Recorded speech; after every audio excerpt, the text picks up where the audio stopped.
Coming up on Nittany Game Week. Those last couple of games, I think we really had a spark towards the end there and really got it rolling. So I think that, that's a huge positive that came out of it. Redshirt freshman quarterback Ethan Grunkemeyer is set to start his 7th consecutive game. Why he's able to progress rapidly over the last couple of games and how the Pinstripe Bowl will help determine whether he stays with PSU. Just really excited about it, and then the fact that you get to play a national power like Penn State is a really special opportunity. Clemson coach Dabo Swinney faces the Nittany Lions for the first time. One of the reasons he was thrilled to hear the Tigers would be traveling north to play in Yankee Stadium. And Yogi Roth of the Big Ten Network is our Impact interview guest.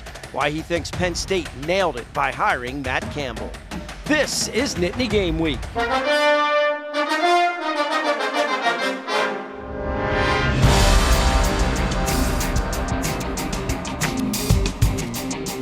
Hello, everyone, and welcome to Nittany Game Week. I'm Todd Sadowski alongside former Nittany Lions coaches Jay Paterno and Tom Bradley. It's almost time for the Pinstripe in Yankee Stadium. You know what? What are your recollections of bowl weeks and the final preparations before kickoff? Well, you get to a point where you just want to play the game because you practiced and practiced and practiced.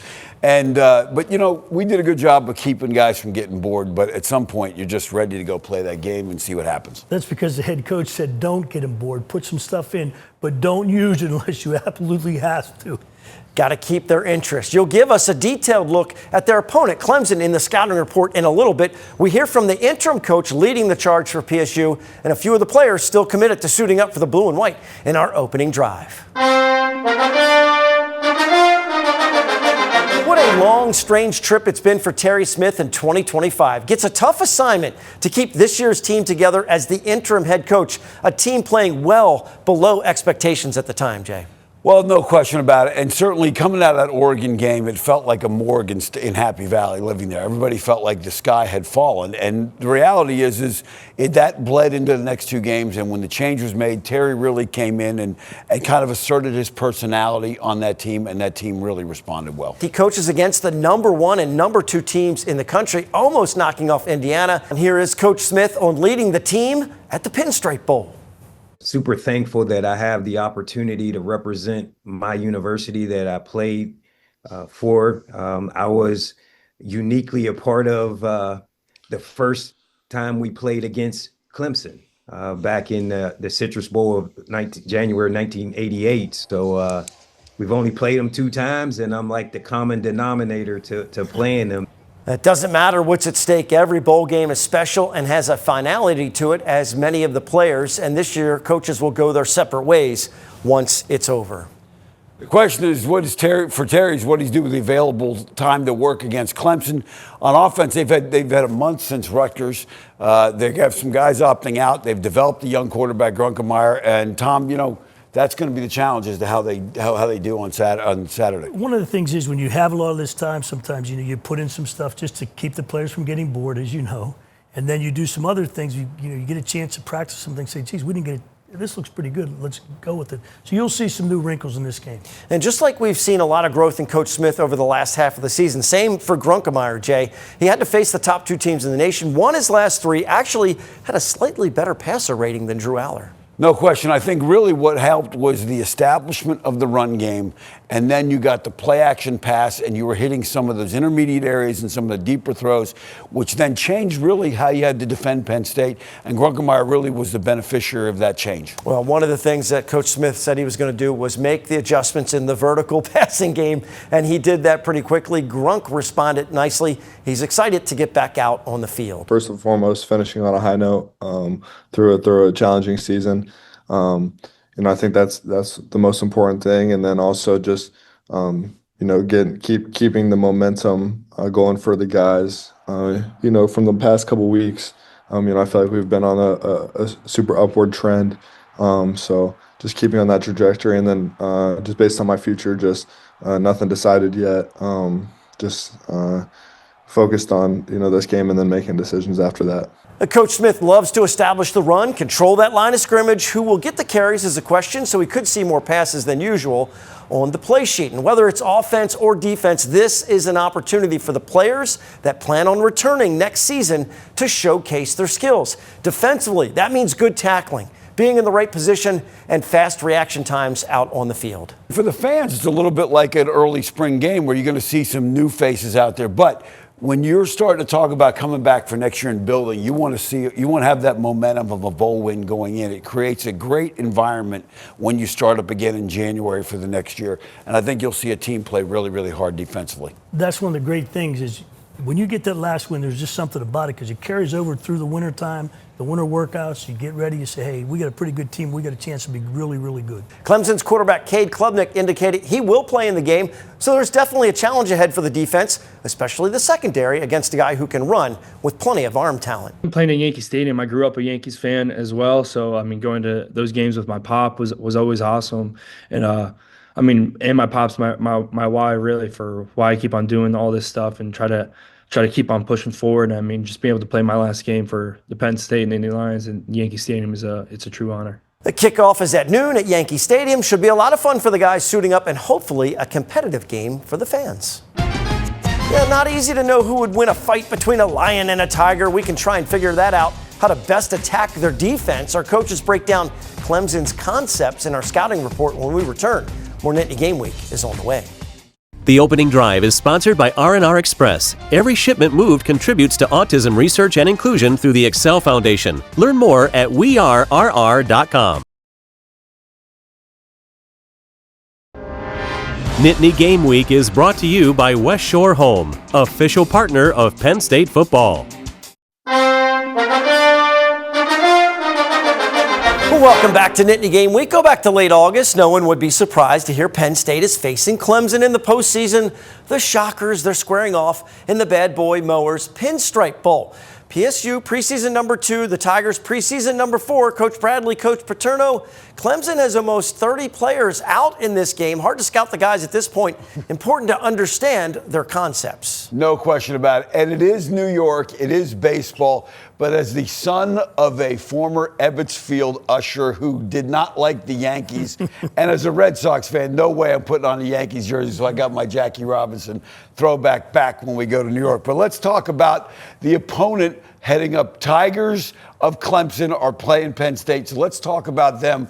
Clemson has kind of fallen off from where they were, but when you look at where they've kind of come up short, they're on a 4-game win streak, but you look at their big playoff run of 18, 19, 20 versus the last 3 years, you see the numbers offensively have fallen off, particularly in the run game and particularly on third downs, and that's been a problem for them. Let's talk about why that may be a problem.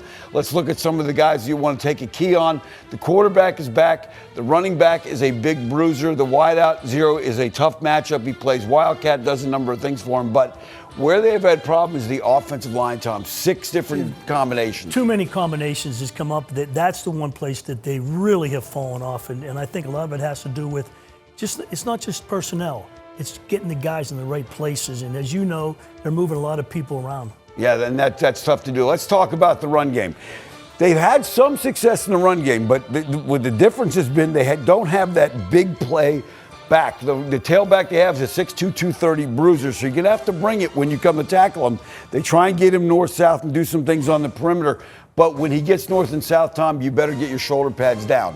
You better get square real quick and in a hurry, and you better run through the target. Yeah, and again, this guy does not get the big plays, but he does move the chains. They'll have to be more consistent if they want to beat Penn State. Let's talk about the wideouts now. The wideout screen game is essentially the run game. Here's Zero we talked about. They're going to motion him around. They're going to flare him out, throw him the ball. Guy's going to be blocking downfield, going to be critical against all this wide receiver screen, Tom, to get off blocks. You have to get off blocks, and I think that's one thing. Defensive backs a lot of times don't have the practice time to work on that. That's something that Penn State's going to obviously have focused on this week about getting off blocks and getting to the ball in proper pursuit angles. And if you miss a tackle, you could be in big trouble. Now let's talk, once you come up to try and take away the screen game, here They go trips and they overload defensively here. They get one-on-one backside. They've got big wideouts, and they will use their body against you one-on-one to try and make these plays and throw the ball up in time. Here's the 6'3" wideout, which creates a height matchup for Penn State. It does create that matchup problem. And that's what they'll be looking for, too, to see who's out there on him. You know, that's the one thing, the body positioning of a bigger wideout against a littler DB can be a problem. Now, one of the problems we talked about with Clemson this year has been third downs. They have not been consistent. Part of that, they just haven't been clean. Here, they're going to run a third down play. They're running crossing routes, which are now a little bit slower developing. They get guys across, guys deeper. And again, with the pressure and the offensive line issues, you can see Cade Klubnik, the quarterback, has to scramble to his right on this one, and it's not clean. Now, he does convert this, Tom, but that's not how you want to see it happen if you're the offensive coordinator. Yeah, I think that one of the things they're going to try to do is get that run game going. If they're going to throw on third down, it's going to be shorter distances on third down. No question. Let's talk about defensively, where they've played really well defensively. But the story here is their linebacker play. Let's talk about linebacker number 47. He's the guy to watch. He's got a bunch of sacks. He's got a bunch of tackles for losses. Has an interception, causes fumble. He's the guy to watch. Their safety number 6 has 6 interceptions, second in the country. But let's talk about who's not going to be there. Their base scheme, they want to get the linebackers involved, and part of that has been what they do up front. Those 3 guys are out. Their rover is out. Their top corner is out. So not sure who's going to be there, but they're going to be active at the linebacker spot. They're going to have to be active, and having those guys out, those are 3 pretty darn good players. Should definitely help Penn State in this one. No question. And then finally, we talk about third downs. Tom Allen, we know from his time at Penn State, likes a lot of blitzes with linebackers, does a lot of things schematically really well. Here, Florida State goes to an empty. They swing the protection this way, so they've got 3 to block over here, 2 to block over here. They're showing 6. Now, what he does is they wait for the call. They get the center to go there. They bring this guy and drop that guy out, and you end up with the center blocking nobody. And they force that throw to happen fast, and they tackle him short of the sticks. That's going to be critical for Penn State to move the chains, Todd, as it always is. All right, thank you, coaches. It's a question many people pose and ponder. Who would win a fight between a lion and a tiger? Well, considering both teams have top-end talent sitting this one out, hard to choose between Penn State and Clemson. Tigers head coach Dabo Swinney is just happy about giving his players a new experience. I know we'll have a lot of kids on the team that have never been to New York. So for them to have an opportunity to not only go to an iconic city, but to play in a historic stadium and with so much tradition, and also to bring Tiger football up there where we have a huge alumni base. So just really excited about it. And then the fact that you get to play a national power like Penn State is a really special opportunity. Coach Swinney usually sprints down the hill in Death Valley onto the field. Not sure what he'll do in Yankee Stadium. Perhaps he'll try to run the bases before kickoff. A quick follow-up to a fun story we showed you last week.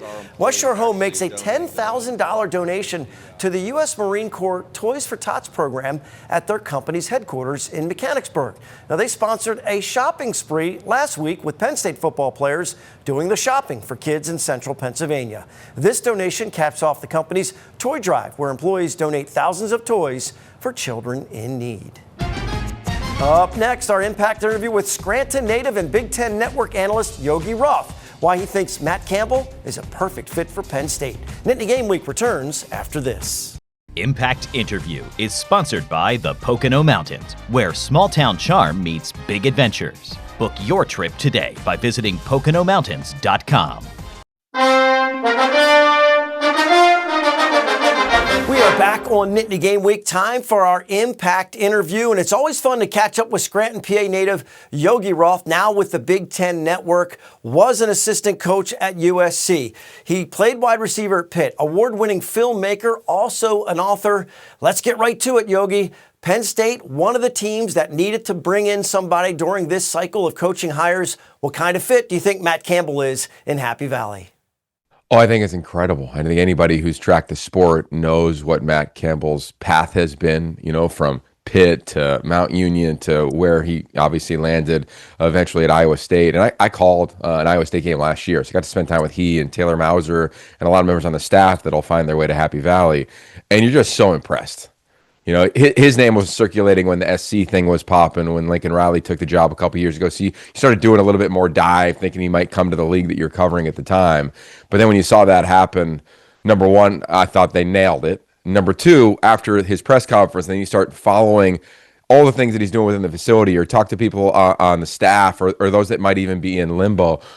His regard for everyone in that building is just incredible. You know, the way people talk about him, the way obviously he has won, the way he's built teams, identified talent, developed talent.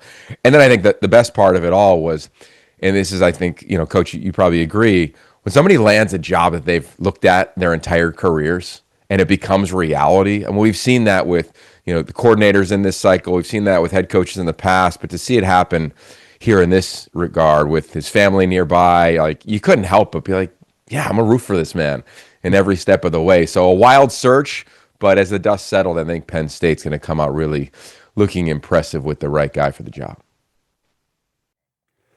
So watching the season unfold in the Big Ten, you know, there were some surprises. You know, what kind of things surprised you the most? And talk about the quarterback play in this league and how good it has gotten.